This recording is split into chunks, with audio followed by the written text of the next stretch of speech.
J'aimerais maintenant tout de suite partir sur mon message. La semaine dernière, qui a été béni par le message de Gaëtana la semaine dernière? Oh là là là là, c'était pas juste incroyable ce message que Gaëtana nous a apporté. Waouh! Merci encore. T'es où Gaëtana? Ah, t'es là. Merci encore pour ce message. Si vous n'avez pas eu l'occasion d'être là dimanche dernier, je vous invite vraiment à aller sur notre chaîne YouTube, d'aller réécouter ce message. C'est un message, je crois, qui nous transforme. C'était le titre du message, l'attente. Souvent, nous attendons des choses, nous attendons toutes sortes de choses dans notre vie. Et comment vivre ce temps d'attente selon ce que Dieu nous enseigne, un temps de transformation. Donc, je vous encourage vraiment à aller regarder ce message et vous inspirer de ce message de Gaëtana. Alors aujourd'hui, j'aimerais vous poser quelques questions pour commencer mon message. Vous êtes prêts? Est-ce que vous êtes prêts à faire un peu de place maintenant? Je sais qu'il fait chaud. Hein. Joseph, je vois, tu as les oreilles rouges comme ça. T'es comme moi. On a ce défaut, quand on a chaud, on devient tout rouge. Hein. J'avais un surnom quand j'étais enfant, on m'appelait la tomate. Et dès que je courais, je devenais toujours rouge. Pour ça, j'ai décidé de ne plus courir maintenant. Mais rien ne nous arrêtera de recevoir la parole de Dieu, n'est-ce pas? Vous êtes prêts pour cela? Faisons de la place maintenant pour que le Seigneur puisse semer maintenant dans nos cœurs. Alors, j'aimerais vous poser une question. Qui, à la maison, a un chargeur? Chargeur de téléphone. Les menteurs, levez votre main maintenant, s'il vous plaît. Tout le monde a un chargeur à la maison, n'est-ce pas? Pourquoi? Pour charger. Parce qu'on en a besoin, vrai ou pas? Hein? On a besoin d'un chargeur. Alors, qu'est-ce qu'on a ramené là, JB? Non, je veux ça là, après là. Ouais, ça. Qui a un coussin à la maison? Oui. Pourquoi? Parce qu'on veut bien dormir. C'est utile, un bon coussin pour faire des bonnes siestes, passer de bonnes nuits. Vrai ou pas? Tout le monde a ça. JB, merci JB. Qui a des outils à la maison? D'accord. Je vois, il y a des gars, ils hésitent. Ils regardent leur femme comme ça à côté. Hein? Qui a des outils? Pourquoi faire? Hein? Pourquoi faire? Les gars, vous n'osez pas en fait dire bricoler comme ça, parce que votre femme elle est à côté, elle écoute. Hein? Et c'est vrai que c'est pas vous qui l'avez acheté cette caisse à outils, c'est elle qui l'a acheté pour vous, vrai ou pas aussi? Hein? Mais on a des outils quand même, parce qu'on sait que ça va nous servir à un moment donné. Donc on a des outils, on anticipe, on se dit au cas où il y a besoin de changer une ampoule ou voilà, réparer d'autres petites choses. On a besoin de cela. Qui ici a une Bible à la maison? Pourquoi vous avez une Bible?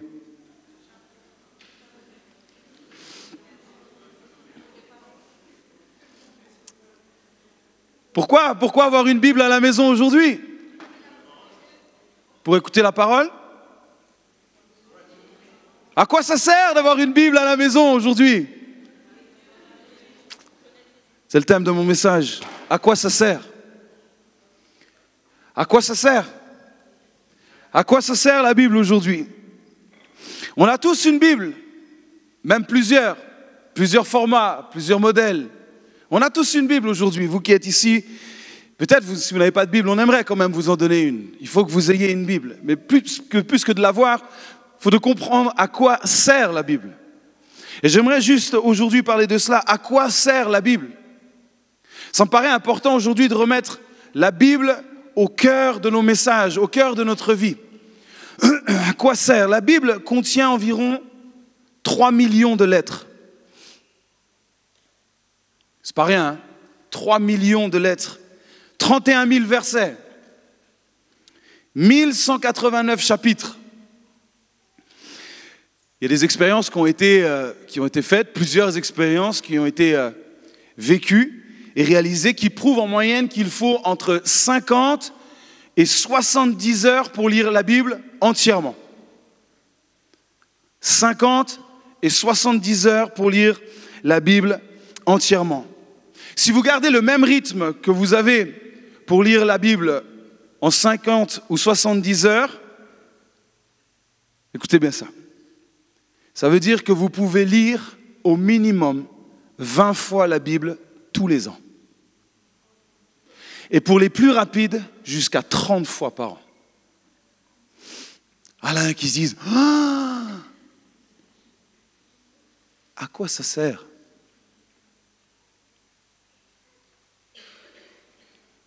À quoi ça sert la Bible? Allez, je me suis dit on va être gentil aujourd'hui. On est gentil ici à SOS. On va partir sur 70 heures, ok? On va partir sur les plus rapides, mais peut-être sur ceux qui mettent un peu plus de temps. Partons sur 70 heures. Donc on a dit que 70 heures, ça fait allez, un peu plus de 3 jours non-stop. 70 heures, c'est 4200 minutes. Je vous apprends rien jusque-là. Donc si vous ramenez 4200 minutes à 365 jours, vous voulez savoir combien de minutes ça fait par jour pour lire la Bible en un an? Moins de 12 minutes.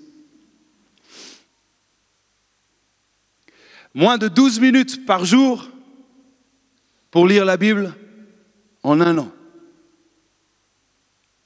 À quoi ça sert, la Bible? À quoi ça sert? Si vous lisez, si on lit 3-4 chapitres par jour, en effet, en un an, c'est bouclé. 3-4 chapitres par jour. 30 minutes par jour, et vous l'aurez fait en 20 semaines. Mais à quoi ça sert? Peut-être vous dites, mais moi j'ai du mal. Alors vous pouvez lire un verset par jour. Mais il faut vivre longtemps. Ça mettra 85 ans. Mais c'est possible. Mais il faut commencer tôt. Hein?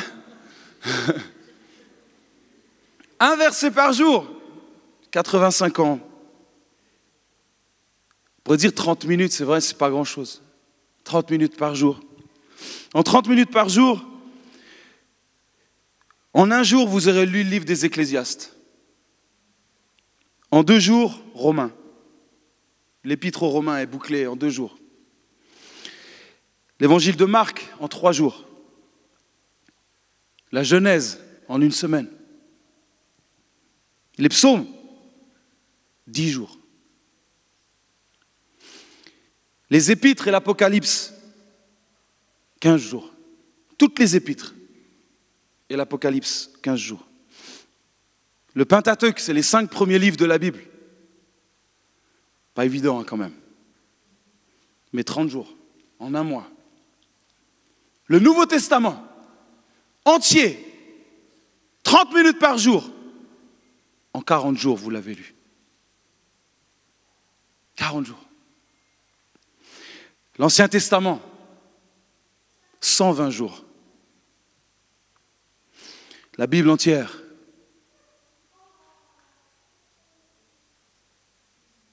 on a dit quoi? La Bible entière.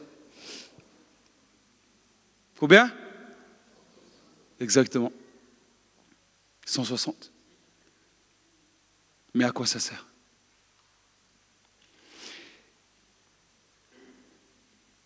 D'avoir toutes ces statistiques, à quoi ça sert? Et on pourrait continuer. J'en ai plein d'autres, je pourrais continuer, mais à quoi ça sert?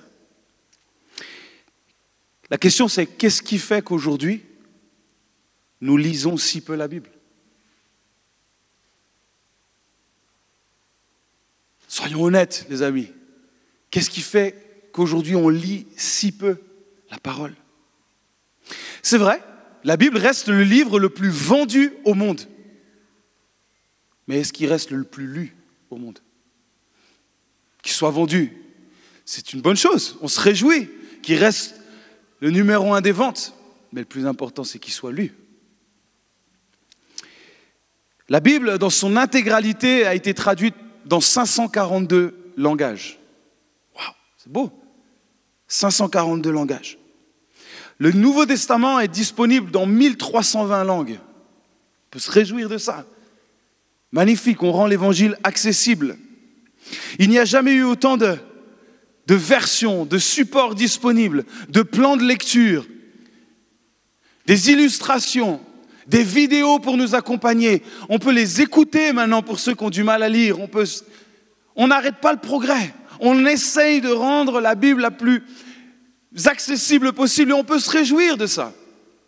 Regardez, aujourd'hui, je vous ai ramené la plus petite Bible du monde. Vous voulez la voir? Non, mais je rigole pas. Il y en a qui croient que je blague là. Elle tient dans mon portefeuille, qui est là. Ça, c'est mon portefeuille. Vous voyez, il est fin.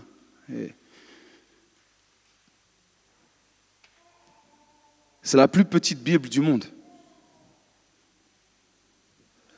La Bible entière se trouve sur cette petite diapo.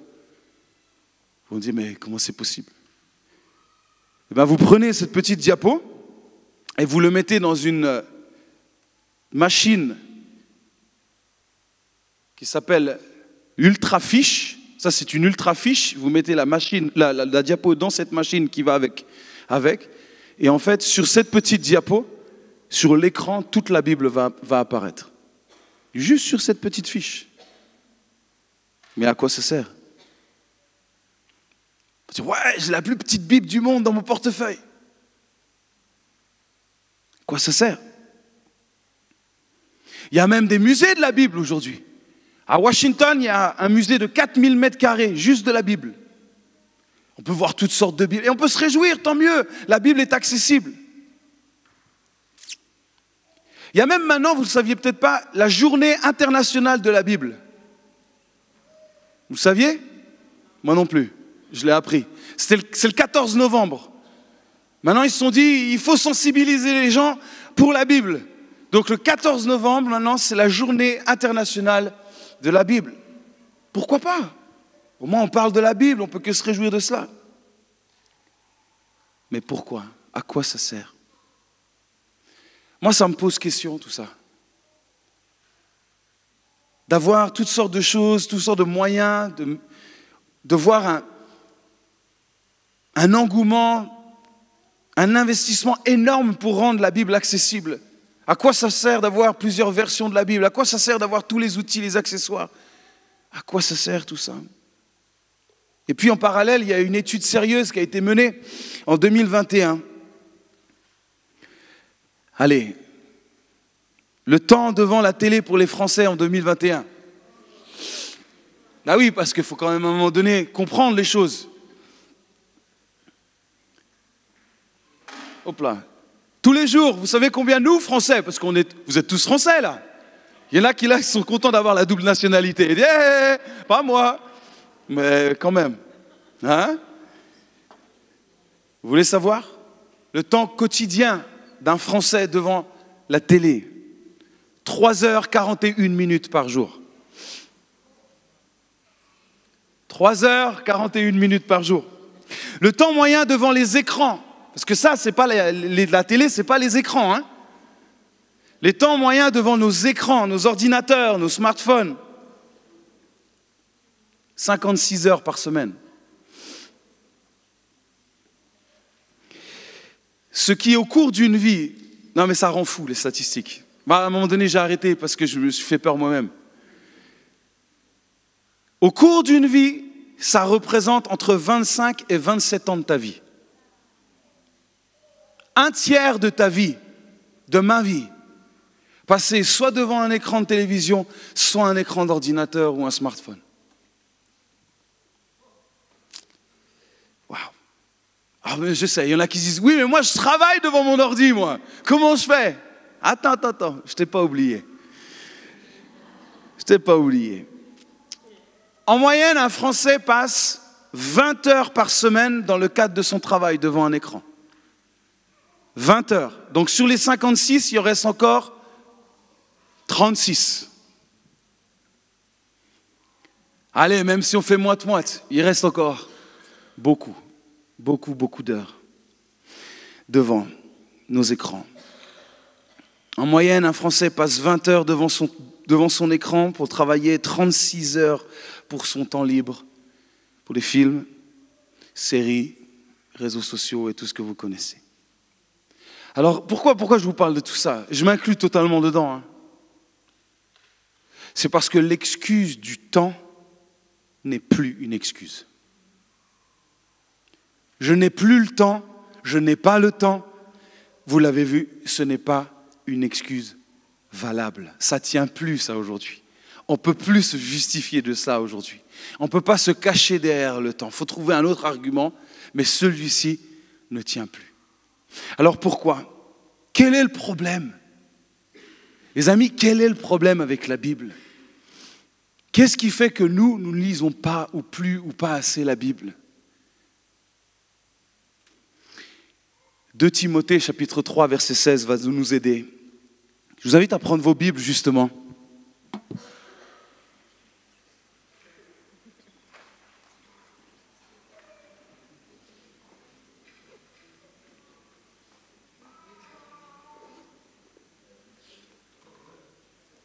Tout le monde a sa Bible? C'est le moment de la prendre. Hein. Là, c'est le moment de l'avoir avec vous. 2 Timothée chapitre 3 verset 16, 17.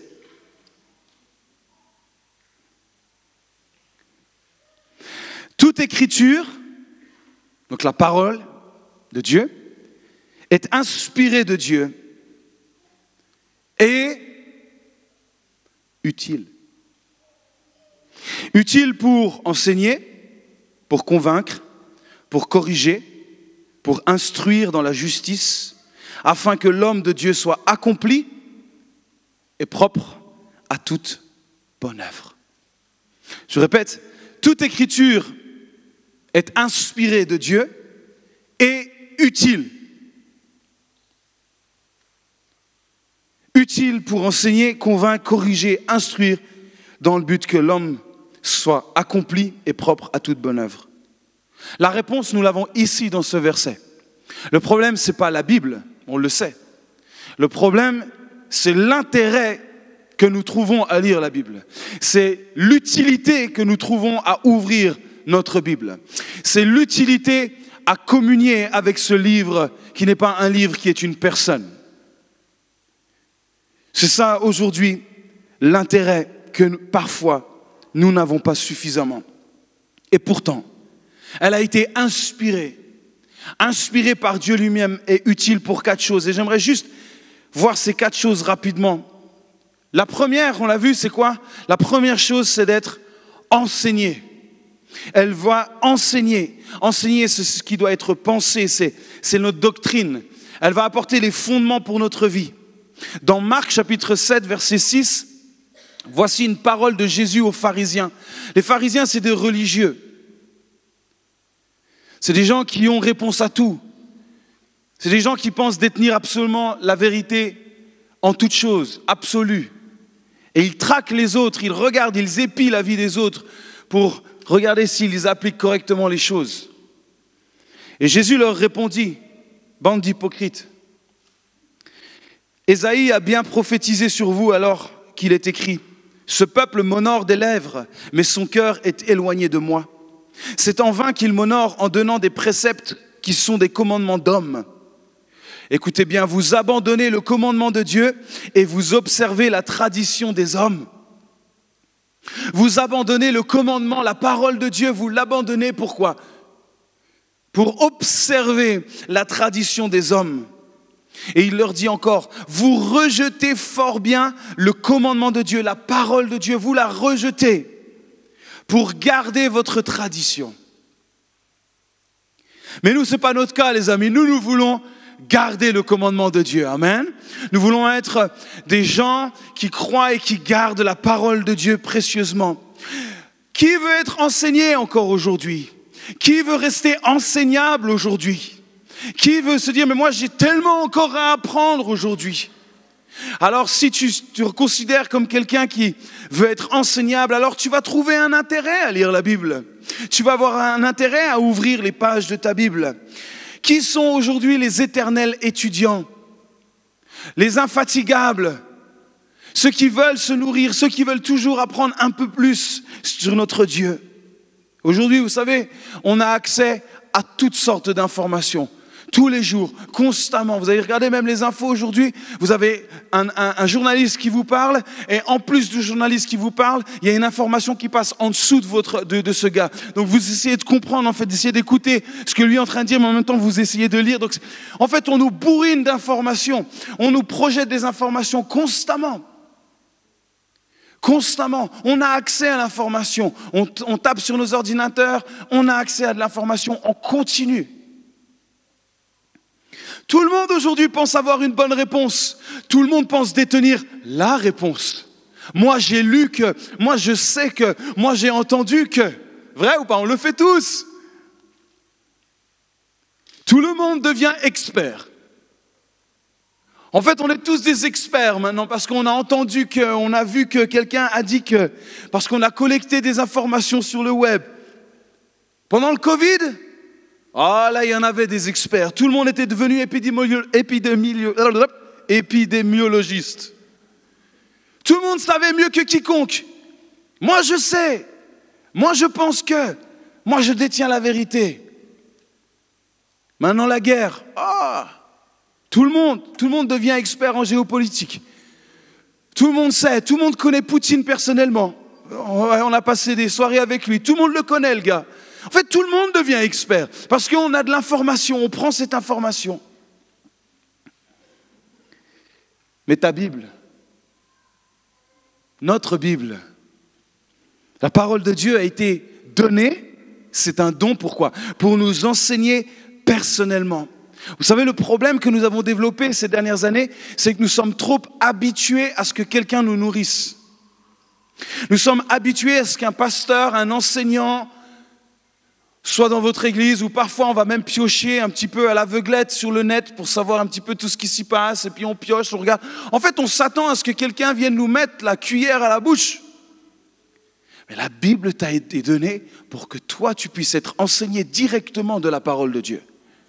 Que toi, tu puisses recevoir directement l'enseignement de la parole pour que ce livre, qui est la parole, qui est Dieu, puisse s'ouvrir devant tes yeux et puis dire, mais waouh, merci parce que là, je sais que c'est toi qui me parles.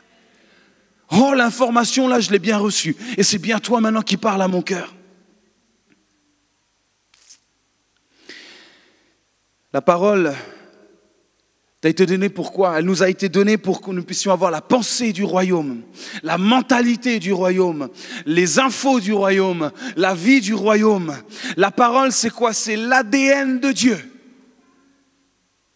Nous avons tous une ADN propre à nous-mêmes. Impossible que nous ayons le même. Et c'est pareil pour Dieu. Personne ne peut prétendre être comme lui. Mais si nous voulons connaître qui il est, alors nous pouvons goûter à cet ADN. Nous pouvons, plus que ça, nous pouvons plonger dans cet ADN. Nous pouvons rentrer dans cet ADN parfaite, définie par Dieu lui-même. Nous pouvons partager cet ADN et nous pouvons vivre pleinement cet ADN du royaume. C'est possible.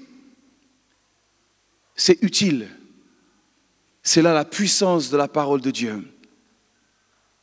Cet ADN, quand nous croyons pleinement dans cette parole de Dieu, notre ADN de pécheur, notre ADN de condamné se transforme en l'ADN d'un vainqueur, dans l'ADN de celui qui est capable de changer de vie, de vivre différemment, de penser différemment, de parler différemment, d'agir différemment. Pourquoi? Parce que nous prenons l'ADN du Tout-Puissant, du Créateur, et nous le prenons, nous mangeons cet ADN, et cet ADN prend place dans notre vie. Ça, c'est utile. D'être enseigné par le Père, par Dieu lui-même. Deuxième point, enseigner, ensuite il nous est parlé, convaincre. Vous êtes toujours là, je sais, il fait chaud. Pince ton voisin pour voir s'il est bien encore réveillé. Hein? C'est bon? Tout le monde est réveillé? Vous voyez, même la parole de Dieu maintenant, il faut apprendre à la prêcher en 15-20 minutes parce que les gens en fait déconnectent. Parce qu'on n'est plus habitué à recevoir la parole de Dieu. On n'en reçoit plus les informations. On les reçoit d'autres émetteurs. Mais nous avons besoin de reconnecter avec Dieu lui-même. Convaincre, la définition de ce mot convaincre ici, elle est simple, c'est une conviction, mais pas que. C'est conviction et démonstration. Ça, c'est intéressant. Ce n'est pas juste être convaincu, c'est être convaincu afin de pouvoir démontrer. Ça, c'est la puissance de la parole de Dieu dans ta vie. En étant convaincu, tu seras convaincant. Moi, je me pose des questions. Je dis, Seigneur, permets-nous d'être pleinement convaincus que ta parole est la vérité. Et quand je vais annoncer ta parole, quand je vais vivre ta parole, alors le monde pourra voir que c'est vrai. Et ils seront convaincus eux-mêmes. Celui qui est convaincu devient convaincant. Jean chapitre 15, verset 7. Si vous demeurez en moi et que mes paroles demeurent en vous, mangez sa parole, demandez ce que vous voudrez. Il est bien écrit ce que vous voudrez. Et après, j'irai voir, consulter le Père, le Saint-Esprit ou les anges, on fera une réunion, un petit conseil là-haut pour savoir si on vous accorde les choses. Non, ce n'est pas ce qui est écrit. Si ma parole demeure en vous, vous demanderez ce que vous voudrez et je vous l'accorderai. Waouh! Mais ça ne donne pas envie, honnêtement, de dire, mais il faut que je garde la parole. Il faut que je prenne la parole, il faut que je mange la parole. Parce qu'au moment où je vais demander quelque chose, je sais que je l'obtiendrai. Pourquoi nous manquons parfois tellement d'audace? Parce qu'on n'y croit plus. Ou plus suffisamment. On espère que peut-être que si Dieu est dans un bon jour, il répondra. Non, tout ce que vous demanderez, vous le recevrez. Mais si vous demeurez dans ma parole,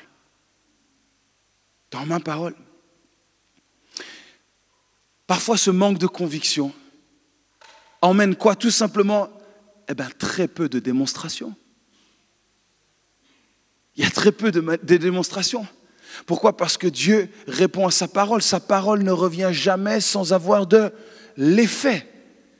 Quand nous agissons avec la parole a un impact, c'est sûr. Ce n'est pas moi qui le dis, c'est écrit ici. Nous devons attester par nos vies, par ma vie, par ce que je dis, par mes attitudes, mes réactions à toutes sortes de circonstances. Je veux être de ceux qui attestent que la Bible est vraie. C'est vrai, c'est possible de vivre pleinement la parole de Dieu. En fait, nos vies doivent devenir une preuve que ce qui est écrit ici dans ce livre, c'est vrai. Et vous avez été choisis, j'ai été choisi pour montrer au monde que c'est vrai en fait. Il faut qu'on authentifie de la vérité de la parole de Dieu dans nos vies, les amis. Mais c'est magnifique. Faites pas cette tête. On a l'impression que je vous envoie du je sais pas quoi dans les yeux, là. Tout le monde est là. Mais c'est une bonne nouvelle. Vous avez été choisis pour authentifier que la parole de Dieu, elle est toute puissante, elle est juste, elle libère, elle transforme, et vous êtes la première cible que Dieu va frapper. Mais c'est magnifique ça. Amen. Mais c'est ça, les amis. Mais quelle grâce nous avons. Seigneur, tu me permets d'être celui qui va authentifier de la puissance de ta parole à ce monde. Waouh! Quelle grâce! Soyons des véritables voix, VOX, des voix, et pas simplement des beaux échos. Ah, des échos, il y en a. Hein. Ah, les échos, il y en a de partout. Oh là là, tout le monde se fait l'écho de. L'autre a dit que. L'autre lui pense que. L'autre qui. Non, soyons des voix. Dieu m'a parlé.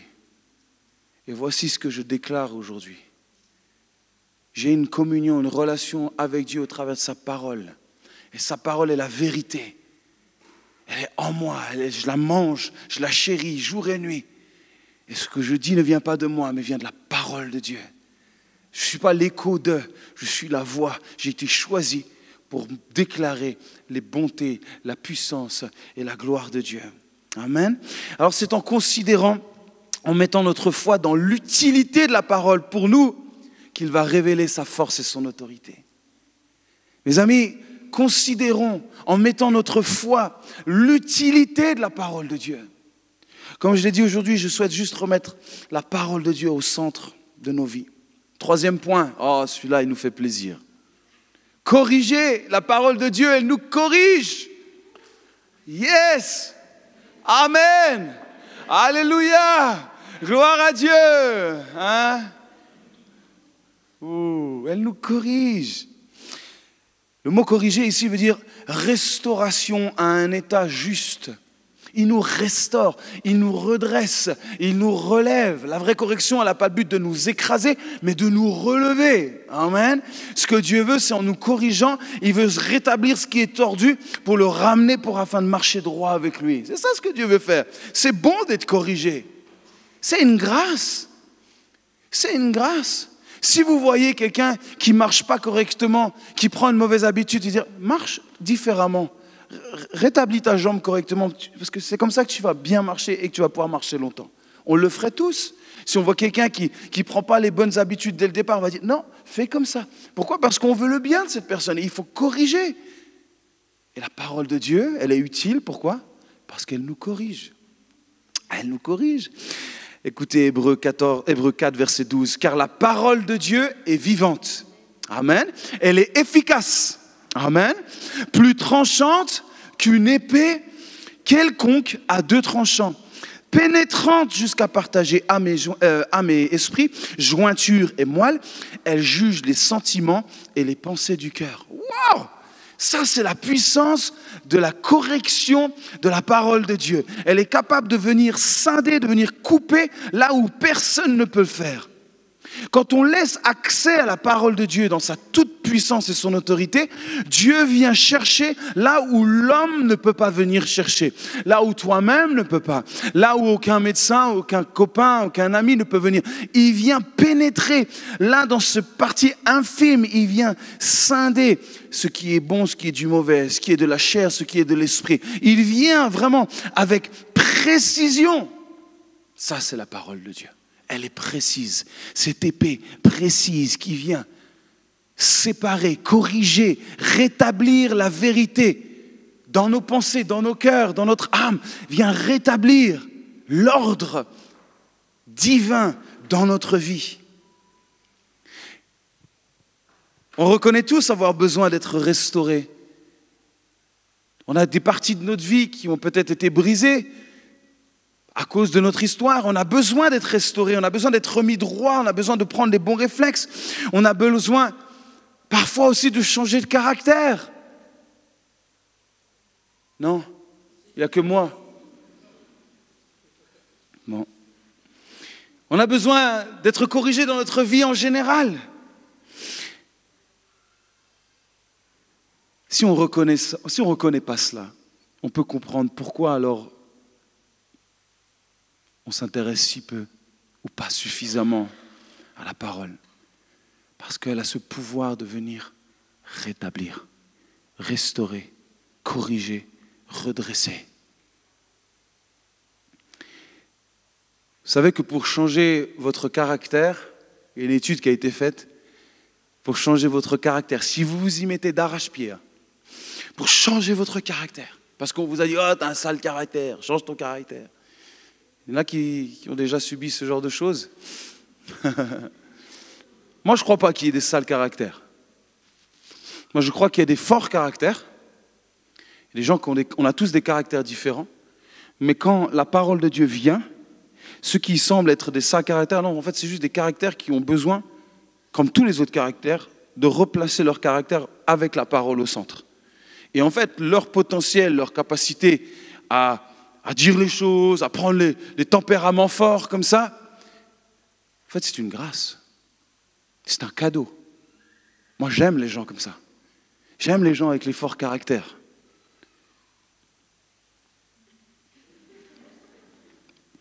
J'ai pas le choix. Hein?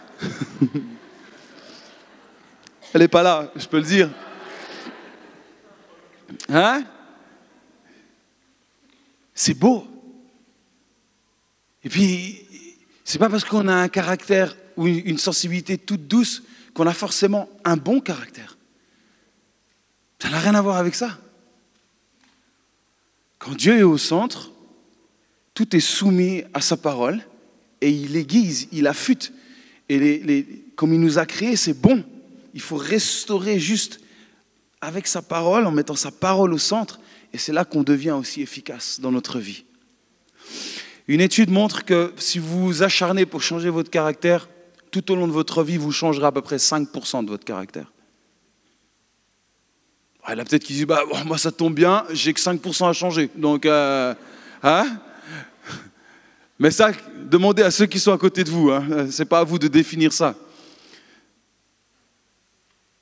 On peut s'acharner à vouloir changer. Et il y en a qui essayent. Mais c'est tellement plus simple de laisser la parole faire. Redresser. Remettre droit. Arrêtons d'être des bossus, des courbés spirituellement. De marcher comme ça. Moi, des fois, je vois les gens dans la rue. Ça me fait de la peine quand je vois des gens courbés comme ça. Il y en a, je me demande comment ils arrivent à vivre encore aujourd'hui. Courbés presque à la perpendiculaire, comme ça. Regardant juste, c'est terrible. On a juste envie d'arriver, allez, redresse-toi. C'est vrai ou pas? On a juste envie de les remettre droit comme ça. On dit, mais allez, c'est bon, ça va passer. Serre à coups les dents. Allez, vas-y. Et pourtant, ils sont courbés. Et après, ils ne peuvent plus se retrouver. C'est la même chose. Si nous ne laissons pas la parole de Dieu venir nous corriger, nous allons finir courbés. Notre vie sera courbée, notre perspective sera toujours fixée sur le bas. Nous ne pourrons pas voir les projets que Dieu a pour nous. Nous ne pourrons pas nous placer au-dessus des circonstances parce que nous verrons toujours ce qui est à terre. Nous ne pourrons pas nous relever. Dieu veut nous corriger. Dieu veut nous restaurer. Dieu veut nous rétablir. La parole de Dieu est efficace, vivante, tranchante, pénétrante. Laissons-nous le temps à la parole de Dieu pour faire son travail en profondeur, mes amis. Est-ce que nous laissons le temps à la parole de Dieu de venir pénétrer en profondeur nos cœurs? Ou nous nous satisfaisons juste peut-être que ça caresse notre vie? C'est déjà pas mal, c'est déjà bien la surface. Mais à un moment donné, il faut que cette épée pénètre, qu'elle rentre, qu'elle scinde, qu'elle coupe, qu'elle tranche, qu'elle restaure, qu'elle remette droit. Vous savez, parfois il y a des passages dans la Bible où on les lit et on dit wow, « ça c'est vraiment dur hein. ». Oh là là, ça fait mal. Et puis on a ce réflexe, cette tentation de dire quand ça fait mal, oui mais ça c'est du légalisme. On ne doit pas faire les choses comme ça maintenant. On est au 21e siècle, ça ne devrait pas se faire comme ça. C'est du légalisme, oui. Non, c'est juste Seigneur qui veut te remettre droit en fait. Il veut juste redresser ta colonne. Il veut juste te rétablir. Il sait exactement ce dont nous avons besoin pour nous tenir correctement. Être droit, bien droit, bien disposé. Laissons la parole de Dieu travailler en profondeur. Il faut qu'elle pénètre. Mais ça, on est dans une génération où on n'a plus le temps. Il faut que ça aille vite, tout de suite. Fais ton boulot tout de suite. Allez, tout de suite. Je veux changer de vie, tout de suite. Oui, il y a des choses qui peuvent se changer comme ça, mais il y en a d'autres qui prendront du temps. Parce que dans ce temps-là, Dieu va travailler en profondeur. Tellement en profondeur qu'il ne peut pas y aller tout de suite comme ça, sinon il va te tuer. Il faut laisser cette épée venir doucement, gentiment, mais qu'elle atteigne sa cible. Il faut accepter le temps, cette patience, ce temps d'attente dont Gaëtana nous a parlé aussi la semaine dernière. Dernier point, instruire. La parole de Dieu nous instruit. C'est cette instruction qui vise à un accroissement de la vertu, à grandir dans la vertu, de la vertu. Colossiens 3, verset 16. Que la parole de Christ demeure en vous dans toute sa richesse. Que la parole de Christ demeure en chacun de nous dans toute sa richesse. En acceptant la parole de Dieu, vous allez devenir riche. C'est le plus beau trésor, le plus grand trésor dont l'homme a besoin. Et il nous l'a donné. Prends-le, mange-le, vis-le, digère-le, mâche-le. C'est à toi. Si tu prends ma parole dans toute sa plénitude, si tu laisses faire ma parole, tu seras l'homme, la femme la plus riche sur cette terre. Toute la richesse. Je me souviens, ceux qui l'ont connu, notre cher Damien, ceux qui étaient au début de l'église, et je n'oublierai jamais.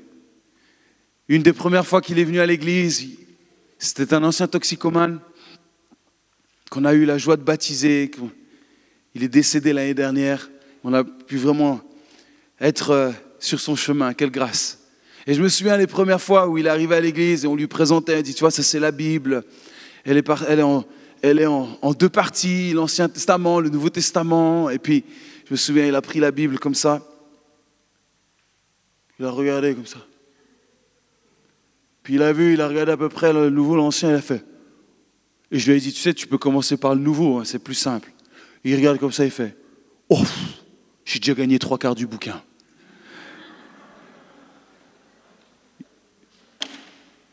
Est-ce qu'on n'est pas un peu comme ça parfois? On commence un chapitre, puis on tourne la page pour voir jusqu'où il dure le chapitre. Je parle à quelqu'un ici ou je parle à personne? On est tous dans le même bateau ou on n'est pas? Hein? Les amis, soyons honnêtes. La richesse. La richesse, il nous faut manger toute la parole. Toute la parole et pas juste les petits morceaux qu'on aime bien. Hein? Pas juste les petits morceaux, les petits trucs de surface qui font toujours du bien. Oh, tu es une créature si merveilleuse. Hein? Car Dieu a tant aimé le monde qu'il est mort pour moi. Et c'est vrai. Mais il y a d'autres choses encore. Il y a d'autres choses. Oh, il n'y a plus de condamnation pour ceux qui... Amen. Mais il y a d'autres choses encore. La Bible est entière, complète. On ne peut ni enlever ni retrancher un seul mot. Il nous faut manger toute cette parole. Pourquoi? Pour grandir, évoluer, progresser et apprendre à digérer et à mâcher les morceaux les moins faciles. Il faut les digérer parfois. Il faut les mâcher, les mastiquer quand il y a un bout dur. Vous voyez? C'est des fois ces petits bouts de gras qu'il y a dans la viande là. Vous voyez? Non, j'arrête. Mais vous voyez ce genre de choses? Il va falloir que ça passe là. Hein? C'est comme ça aussi avec la parole. Il y a des morceaux, ils sont un petit peu plus durs à digérer, à passer. Exode chapitre 12, verset 8. Cette même nuit, on mangera la chair, rôtie au feu. On la mangera avec des pains sans levain et des herbes amères. Vous ne le mangerez point à demi-cuit et bouilli dans l'eau, mais il sera rôti au feu avec la tête, les jambes et l'intérieur. Vous n'en laisserez rien jusqu'au matin. De quoi il est parlé ici? D'un barbecue, c'est vrai. C'est la Pâque. Vous mangerez, mais il ne restera rien. Jésus est notre Pâque. La parole est notre Pâque. Vous mangerez tout. Tout. Vous ne laisserez rien. Les pattes, les jambes, tout, l'intérieur, tout, vous mangerez tout. Pour que vous soyez riches pleinement. Que vous soyez instruits pleinement. Pour que vous puissiez être complet. Pour que vous puissiez être solide, droit, vous puissiez être fort. Jésus est la parole faite chair, Jean 1, et doit être mangé entièrement et pas juste les bons morceaux. Toute la parole doit être mangée. Chaque mot, chaque verset, chaque phrase, chaque prénom, chaque généalogie. Vous dites, mais Seigneur, mais pourquoi? Pourquoi toute cette suite de noms? À quoi ça me sert, toute cette suite de noms? Et les tribus de machin et qui ont engendré ci et ça, et puis tout. Mais à quoi ça me sert? Mange. C'est bon pour toi. Mange. Mange tout. En mangeant, tu seras riche. Tu seras fort. Tu seras droit. Mange. Fais-moi confiance. Si c'est écrit, c'est pour que tu manges. C'est pas juste que tu regardes. Mange. Prends cette parole. Mange-la, dévore-la. Chaque phrase, chaque lieu. Il y a des lieux aussi. Pourquoi on a tant de détails? Mange. C'est mon ADN que tu manges. C'est qui je suis que tu es en train de manger maintenant. C'est moi. l'auteur. C'est moi qui ai inspiré tout ça. Je l'ai fait pour toi. Mange. La parole de Dieu veut nous permettre, à un but, elle veut nous permettre de connaître en profondeur le Dieu de la parole. La parole de Dieu a pour but de nous faire connaître le Dieu de la parole. Vous comprenez cette phrase? Je la répète, la parole de Dieu a pour but de nous faire connaître le Dieu de la parole. L'ADN, le souffle de Dieu. Quand vous mangez sa parole, vous prenez sa parole, vous respirez sa respiration, son esprit, son souffle. Je termine alors. À quoi ça sert? À quoi ça sert d'avoir la Bible? À quoi sert la Bible? En lisant cela, je comprends mieux pourquoi l'ennemi cherche à nous éloigner de la parole. Il cherche à nous éloigner. Si la Bible est restée sur la table de nuit, si la Bible reste sur nos smartphones, même en première page de nos smartphones ou tablettes, ce n'est pas un problème pour lui, ça peut rester là. Par contre, si elle commence à vivre en nous, si la parole de Dieu est prise, est mangée, digérée, si cette parole est saisie par la foi, alors ça devient dangereux pour lui. Rien n'est plus puissant que la parole de Dieu. Rien n'est plus puissant que la parole de Dieu. Vous savez, il existe aujourd'hui 3 types de personnes dans le monde. 3 types, écoutez bien. Il y a ceux qui ont peur, et là Dieu sait qu'il y en a. Il y a ceux qui ont peur, il y a ceux qui n'en savent pas assez pour avoir peur. Et puis il y a ceux qui connaissent leur Bible. Il y a ceux qui ont peur, ceux qui ne savent pas assez pour avoir peur, et il y a ceux qui connaissent leur Bible. Où es-tu dans ces 3 catégories? La peur? Je ne sais pas, je ne veux rien savoir. Je veux rien savoir, comme ça. Ou alors non, moi je connais ma Bible. Je sais qui est mon Dieu. Je connais sa parole. Je mange sa parole. Je vis sa parole. Je digère sa parole. Ce verset que nous avons lu au début,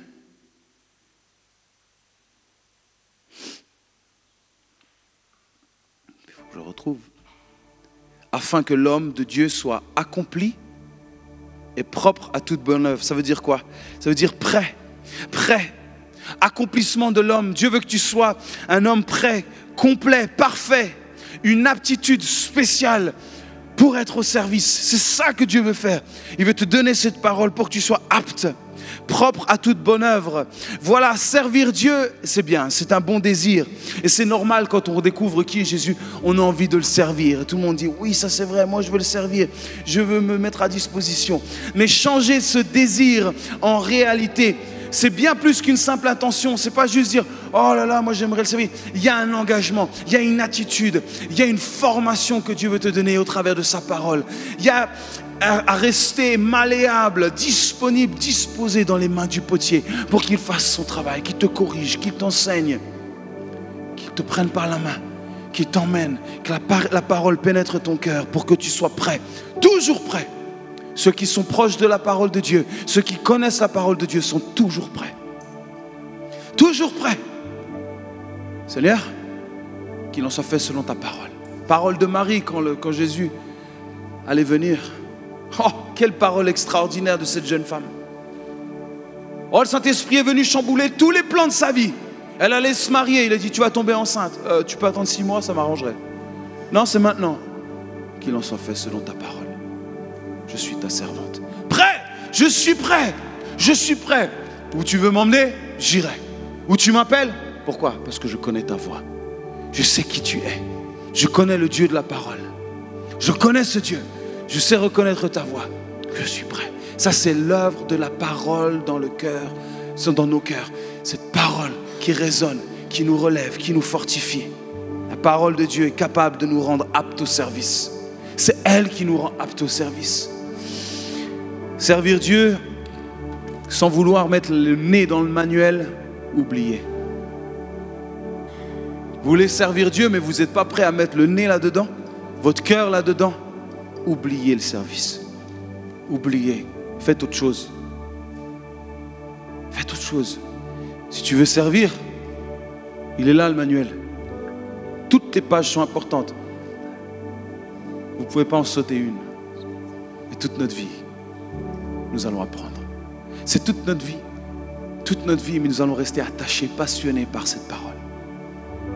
Parce que nous voulons servir Dieu. Nous voulons être de ceux qui font avancer son royaume. Alors, ce que je voulais simplement vous apporter aujourd'hui, c'est que l'utilité de la parole de Dieu, elle n'est plus à prouver. Elle se prouve à elle-même. Par contre, aujourd'hui, dans nos cœurs à tous, elle est à considérer ou peut-être à reconsidérer. Considérer ou reconsidérer. Pour que nous devenions des hommes, des femmes qui connaissent le Dieu de la parole.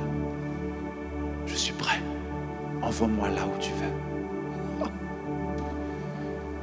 Le monde serait changé depuis des années si nous avions considéré depuis des années la puissance de sa parole. Je suis prêt. Envoie-moi. Je suis prêt. Là où tu me veux, j'irai. Ta parole est sur mon cœur. J'y vais. C'est exactement ce que Dieu veut. Nous équiper par sa parole. Nous emmener à le connaître davantage pour le servir du mieux que possible.